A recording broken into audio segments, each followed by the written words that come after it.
I'm back, baby. What's going on, people? Back in action, here to talk about the last crescendo. I've been missing for a minute. As you see, new surroundings. I've moved house, and you know how stressful that can be if you've done it. It is, geez Louise, still haven't finished unpacking. But I had to talk about this card. The last crescendo, the greatest card of the last 100 years. What do we think? Let me know what you think in the comments below. Like, share, subscribe. I will be more active now I'm settled. This was billed as the last crescendo, the greatest card of the last 100 years, which I would have agreed with if it wasn't for some of the last minute changes. Daniel Dubois, 4-0, last minute replacement. Floyd Schofield, 4-0, drama, last minute replacement. But we'll talk about that in another video. Today, I want to dedicate to Bivol versus Better Beef. Now, I really enjoyed this fight. I think it was much better than the first fight. While the first fight was really good, felt like it was a little bit, I don't know, a little bit more standoffish, maybe because the boxers didn't know what to expect from each other too much. It was a much better fight. Bivol was definitely the deserved winner. I think he put on a boxing masterclass. Beterbiev was obviously very good as well. I don't think he was as good as he was in the first fight. I feel like he struggled with Bivol's adjustments in this fight. He tried to make adjustments himself. He came out a lot earlier, or was active a lot earlier in this fight. In the first fight, Bivol was picking up the early rounds through activity, good movement, good lateral movement, hitting Beterbiev and then moving, hitting and moving. But then we started seeing the first fight that his conditioning weren't as good as this one. Now, this fight, Bivol was doing some of the same. He was hitting and moving, but he was standing his ground quite a lot. I've seen a few haters of Bivol come out and talk some nonsense and be like, oh, he was running, how did he win the fight? You're an idiot and you don't know boxing. But I'm about to educate you.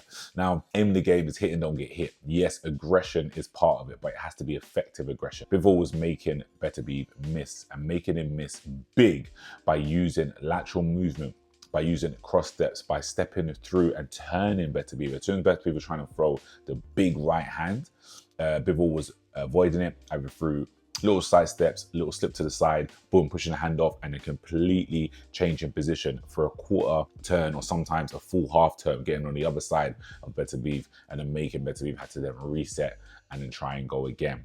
And another thing he was doing, which was much better this time, was while the first fight, Bivol had the speed advantage and was countering Beterbiev with some good like single shots or maybe sometimes putting a 2 or 3 piece combination together. This time he was hitting Beterbiev with 4 to 6 shots or trying to throw 4 to 6 shots.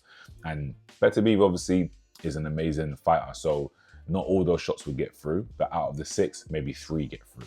He was using the speed to his advantage. Beterbiev would throw, Bivol would pivot off or defend, and then throw, bam, bam, bam, bam, fast combination, starting with the straight hands, straight right, straight left hand, should I say, and then throwing out those straight shots and sometimes throwing some hooks in as well for good measure, and then moving off again. And like I said, even in this fight, he was holding his feet a little more than he was before. So at certain times you'll see Bivol hold his feet, he would try and catch some shots on the gloves and then throw. So it's a little bit of catch and counter. And then, like I said, throw punches in bunches. And some of them would get through, not all, but some would get through. And they were much more eye-catching and explosive than Beterbiev. Now, we all know the power that Beterbiev carries, so it was definitely a dangerous one. But I think Bivol gambled and it paid off. I would have given Bivol 7-5 or possibly even 8-4. I think that might be a bit too harsh. But I think 7-5 would be a good score. I don't see how you can get a draw. I don't see how you can score it for Beterbiev, if I'm honest. And the punch stats, actually, they back it up. All the punch stats say that Bivol outlanded Beterbiev. I believe it says he threw more punches as well. So, you know, you can't just rely on just aggression because the aggression wasn't effective. Bivol shut it down. His conditioning was on point. His IQ was on point. I've seen some shots where Bivol was throwing punches, and when Beterbiev went to counter, as Bivol's pulling his hand back, he's actually blocking Beterbiev's counter at the same time. So he's throwing like a 1-2, 1-2, and as he's pulling his hand back, Beterbiev tries to throw the right hand, and Bivol smothers his right hand with his left hand, and then throws again, and then moves off.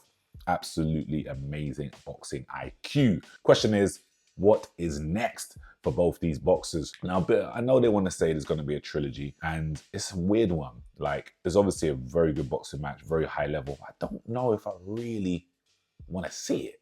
I know that sounds really stupid to say, someone who's a fan of boxing, but I don't know. I think because it is so close and it is so tight, and I don't know, it doesn't really have the full drama there. I don't know if I want to see it. I do want to see it for the sake of boxing and for the sake of like understanding and enjoying boxing techers, but for the sake of excitement, I don't know if I want to see someone else in the mix. There's talk of Benavidez coming up to fight them both. I don't rate Benavidez's chances against either. Maybe Beterbiev, because you can see that he is aging and getting a bit slower now. But against Bivol, I don't know, man. Bivol's just too good. Like, I feel like Beterbiev would had his best chance to beat him. I think because if it was in his prime, I would have backed Beterbiev to win. I mean, he obviously did win the first time, but I would have backed him a bit more to win.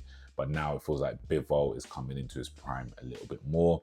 And I just don't believe Benavidez has the boxing acumen to keep up with him. We'll see. Let me know what you think. Comments below. I am back. Yes, I am back, baby.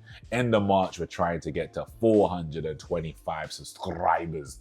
So let me know what you think. Like, share, subscribe. See you soon. Peace.